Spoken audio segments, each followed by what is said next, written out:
ಈ ಬಿಸಿಲಿಗೆ ಬಾಡಿನ ಇನ್ಸೈಡಿಂದ ಕೂಲ್ ಮಾಡುವಂತಹ ಒಂದೇ ಡ್ರಿಂಕ್ ಈ ಫಲೂಡಾ. ಇದನ್ನು ಮನೆಯಲ್ಲಿ ಹೇಗೆ ಸುಲಭವಾಗಿ ಮಾಡೋದು ಅಂತ ತೋರಿಸ್ಕೊಡ್ತೀನಿ. ಮೊದಲಿಗೆ ಒಂದು 1/2 ಲೀಟರ್ ಹಾಲನ್ನ ಚೆನ್ನಾಗಿ ಕುದಿಸ್ಕೊಳ್ಳೋಣ. ಹಾಲನ್ನ ಚೆನ್ನಾಗಿ ಕಾಯಿಸ್ಬೇಕು ಅಂತಲೇ ಏನಿಲ್ಲ, ಸ್ಮೆಲ್ ಬರುತ್ತೆ ಅನ್ನೋ ಒಂದು ರೀಸನ್ನಿಗೆ ಹಾಲು ಸುಂಡೋವರೆಗೂ ಕಾಯಿಸ್ಕೋಬೇಕು. ಮತ್ತು ತುಂಬ ಜನಕ್ಕೆ ಹಾಲು ಅಂದರೆ ಆಗೋದಿಲ್ಲ, ಅವ್ರು ಬೇಕಿದ್ರೆ ಕೋಕೋನಟ್ ಮಿಲ್ಕ್ ಮಾಡಿಕೊಂಡು ಯೂಸ್ ಮಾಡ್ಕೋಬೋದು. ಒಂದು 30ರಿಂದ 40 ನಿಮಿಷ ಆಗಿದೆ, ಹಾಲಿಷ್ಟು ಸುಂಡ್ರೆ ಸಾಕಾಗುತ್ತೆ. ಇವಾಗ 1 ಕಪ್ ಅಥವಾ 60 ml ಕಂಡೆನ್ಸ್ ಮಿಲ್ಕ್ ಹಾಕೊಳ್ಳೋಣ.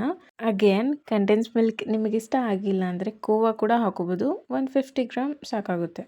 ಎರಡು ಕಂಬೈನ್ ಆಗೋವರೆಗೂ ತಿರುಗಿಸ್ಕೊಡೋಣ. ಈ ಕನ್ಸಿಸ್ಟೆನ್ಸಿಲಿ ಸಬ್ಜಿ ಸೀಡ್ಸ್, ಚಿಯಾ ಸೀಡ್ಸ್ ಮತ್ತು ಗೋಂದನ್ನು ಓವರ್ನೈಟ್ ನೆನೆಸಿಟ್ಟಿದ್ದೆ, ಅದನ್ನು ಹಾಕೊಳ್ಳೋಣ. At the end of the video ಇದೆಲ್ಲ ಹೇಗೆ ಸೋಕ್ ಮಾಡಬೇಕು ಅಂತ ತೋರಿಸ್ಕೊಟ್ಟಿದ್ದೀನಿ. ಈಗ ಸಮ್ಮರ್ ಸೀಸನ್ ಇರೋದ್ರಿಂದ ನೀವು ಜಾಸ್ತಿ ಕೂಡ ಉಪಯೋಗಿಸ್ಕೋಬೋದು, ಬಾಡಿ ಕೂಡ ಕೂಲ್ ಆಗೋದಕ್ಕೆ ಹೆಲ್ಪ್ ಮಾಡುತ್ತೆ. ಇಷ್ಟೇ ಹಾಕಿ ಮಾಡಬೇಕು ಅಂತ ಏನಿಲ್ಲ, ನಿಮ್ಮ ಹತ್ರ ಎಷ್ಟಿರುತ್ತೋ ಅಷ್ಟು ಕೂಡ ಹಾಕೋಬೋದು, ತುಂಬ ರುಚಿಯಾಗಿ ಬರುತ್ತೆ.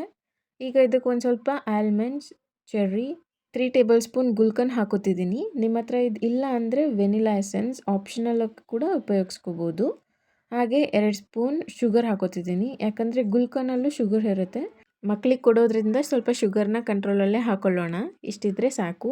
ಈ ಥರ ಚೆನ್ನಾಗಿ ತಿರುಗಿಸ್ಕೊಟ್ಬಿಟ್ಟು ಪಕ್ಕಕ್ಕೆ ಎತ್ತಿಟ್ರೆ 90% ವರ್ಕ್ ಮುಗೀತು. ಈಗ ನಾವು ಸರ್ವ್ ಮಾಡಬೇಕಾದ್ರೆ ಒಂದು ಗ್ಲಾಸಲ್ಲಿ 50% ಫಿಲ್ ಮಾಡ್ಕೊಳ್ಳೋಣ. ಇದಕ್ಕೆ ನಿಮ್ಮ ಹತ್ರ ಯಾವ ಫ್ರೂಟ್ಸ್ ಅವೈಲೇಬಲ್ ಇರುತ್ತೋ ಅದು ಧಾರಾಳವಾಗಿ ಹಾಕೊಳ್ಳೋಣ. ಟೇಸ್ಟ್ ಕೂಡ ತುಂಬ ಚೆನ್ನಾಗಿ ಬರುತ್ತೆ. ಫೈನಲ್ ಆಗಿ ನಾನು ಇದಕ್ಕೆ ಕೋಕೋನಟ್ ಮಿಲ್ಕ್ ಹಾಕೋತಿದ್ದೀನಿ. ನನಗೆ ಫಲೂಡಾನ ಹೆಲ್ತಿಯಾಗಿ ಕುಡಿಯೋದಕ್ಕೆ ತುಂಬ ಇಷ್ಟ ಮತ್ತು ಟೇಸ್ಟಿಯಾಗೂ ಇರುತ್ತೆ. ಈ ಥರ ಕುಡಿದ್ರೆ ಒಂದ್ಸತಿ ಟ್ರೈ ಮಾಡಿ ನೋಡಿ. ಈ ಥರ ಕುಡಿಯೋಕ್ಕೆ ಇಷ್ಟ ಆಗೋದಿಲ್ಲ ಅಂದರೆ ಆಗಲೇ ಮಿಕ್ಸ್ ಮಾಡಿ ಇಟ್ಕೊಂಡಿದ್ವಲ್ಲ, ಅದನ್ನು ಕೂಡ ಸರ್ವ್ ಮಾಡ್ಕೋಬೋದು. ಫಲೂಡಾನ 2 ಥರ ಹೇಗೆ ಮಾಡೋದು ಅಂತ ತೋರಿಸ್ಕೊಟ್ಟಿದ್ದೀನಿ. ಟೇಸ್ಟ್ ವೈಸ್ ಎರಡೂ ತುಂಬ ಚೆನ್ನಾಗಿರುತ್ತೆ, ಹೆಲ್ತಿನೂ ಕೂಡ. ಇವಾಗ ಹೇಗೆ ಸೋಕ್ ಮಾಡೋದು ಅಂತ ನೋಡ್ಕೊಳ್ಳೋಣ. 1 ಕಪ್ಪಲ್ಲಿ ಎಷ್ಟು ಬೇಕೋ ಅಷ್ಟು ಹಾಕೊಳ್ಳೋಣ. ಗೋಂದನ್ನು ನಾನು 2 ಸ್ಪೂನ್ ಹಾಕೋತಿದ್ದೀನಿ. ಚಿಯಾ ಸೀಡು, ಸಬ್ಜಿ ಸೀಡು ನಿಮ್ಗೆ ಎಷ್ಟು ಬೇಕೋ ಅಷ್ಟು ಹಾಕ್ಕೊಳ್ಳೋಣ. ಇಷ್ಟೇ ಹಾಕೋಬೇಕು ಅಂತ ಏನಿಲ್ಲ. ಸಮ್ಮರ್ ಇರೋದ್ರಿಂದ ಸ್ವಲ್ಪ ಜಾಸ್ತಿ ನೀವು ತಿಂದರೂ ಉಪಯೋಗಿಸಿದ್ರು ತುಂಬ ಒಳ್ಳೆಯದು. ದೊಡ್ಡ ಬೌಲಿಗೆ ಟ್ರಾನ್ಸ್ಫರ್ ಮಾಡ್ಕೋತಿದ್ದೀನಿ, ಇನ್ನೂ ಚೆನ್ನಾಗಿ ಅಬ್ಸರ್ವ್ ಆಗುತ್ತೆ. ಫುಲ್ 1 ಬೌಲೇ ಆಗುತ್ತೆ.